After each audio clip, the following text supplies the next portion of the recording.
दोस्तों, इस बार हम आजादी के जश्न के साथ साथ पेरिस ओलंपिक 2024 में पदक जीतने की खुशी भी मना रहे हैं। हालांकि भारत ओलंपिक में 63वें स्थान पर रहा है, जबकि 9 अगस्त तक अमेरिका 103 पदकों के साथ पहले और चीन 74 पदकों के साथ दूसरे स्थान पर था। ऐसे में सवाल उठता है कि आखिर भारत ओलंपिक में अमेरिका, चीन और ऑस्ट्रेलिया जैसे देशों की तरह ज्यादा पदक क्यों नहीं जीत पाता। 1900 से 2024 तक भारत ने 25 ओलंपिक खेलों में कुल 40 पदक जीते हैं, जो अमेरिका और चीन द्वारा अकेले पेरिस ओलंपिक 2024 में जीते गए पदकों के बराबर भी नहीं है। तो ओलंपिक में भारत को ज्यादा पदक क्यों नहीं मिलते और अमेरिका और चीन जैसे देश इतने पदक कैसे जीतते हैं? चलिए मैं आपको बताता हूं। लेकिन दोस्तों, आगे बढ़ने से पहले हमारे चैनल को सब्सक्राइब कर लें, क्योंकि यह आपके बहुत काम आएगा। दोस्तों, ओलंपिक में जो भी भारतीय खिलाड़ी पदक ला रहे हैं, वे अपने दम पर ला रहे हैं।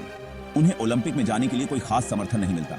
भारतीय खिलाड़ी खुद ही मेहनत करके ओलंपिक तक पहुंचते हैं, जबकि दुनिया के बेस्ट ट्रेनर और फिजियो केवल क्रिकेट खिलाड़ियों को मिलते हैं। किसी भी खेल के लिए जरूरी है उसकी प्रैक्टिस और सही मार्गदर्शन। लेकिन भारत में अभी भी ओलंपिक खेलों के लिए कोई पूर्व योजना नहीं है और ना ही किसी भी खेल की ज्यादा अकादमियां हैं। भारत में सिर्फ क्रिकेट की अकादमियां ज्यादा हैं, बैडमिंटन या अन्य खेलों की नहीं। अगर भारत में हर खेल के लिए हर राज्य में एक अकादमी खोल दी जाए, तो भारतीय खिलाड़ी भी चीन और अमेरिका की तरह ओलंपिक में पदकों की झड़ी लगा देंगे। अमेरिका, चीन और ऑस्ट्रेलिया जैसे देश एक ही ओलंपिक में 100 से ज्यादा पदक जीत लेते हैं। यह तभी संभव हो पाता है जब खिलाड़ियों को बेहतरीन सुविधा और तगड़ी मोटिवेशन मिलती है, जबकि भारत में क्रिकेट को ज्यादा तवज्जो दी जाती है। पेरिस ओलंपिक 2024 में भारत ने जितने कुल पदक जीते हैं, उतने तो चीन के खिलाड़ियों ने एक एक दिन में जीते हैं। इसकी वजह यह है कि चीन में ओलंपिक पदक लाने के लिए खिलाड़ियों को तैयार किया जाता है।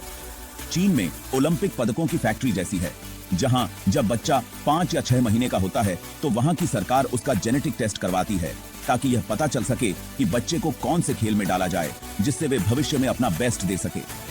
अमेरिका और ऑस्ट्रेलिया जैसे देश भी अपने खिलाड़ियों पर ज्यादा पैसा और ध्यान देते हैं। यही वजह है कि वे ओलंपिक में ज्यादा पदक जीत पाते हैं। वैसे दोस्तों, इस पर आपके क्या विचार हैं? कमेंट बॉक्स में जरूर बताएं। आपको याद होगा, जैवलिन थ्रो का फाइनल था, जिसमें नीरज चोपड़ा कंपीट कर रहे थे और पूरे देश को नीरज चोपड़ा से मेडल की उम्मीद थी। अपने सेकंड अटेम्प्ट में नीरज चोपड़ा ने 89.4 मीटर का थ्रो करके सिल्वर मेडल जीत लिया। लेकिन इसी फाइनल में पाकिस्तान के अरशद नदीम ने 92.9 मीटर का थ्रो करके ओलंपिक रिकॉर्ड तोड़ते हुए गोल्ड मेडल जीत लिया। इस वक्त भारत के पास कुल 5 मेडल्स हैं और पाकिस्तान के पास सिर्फ 1। बावजूद इसके पाकिस्तान की रैंक 53 है और भारत की 64।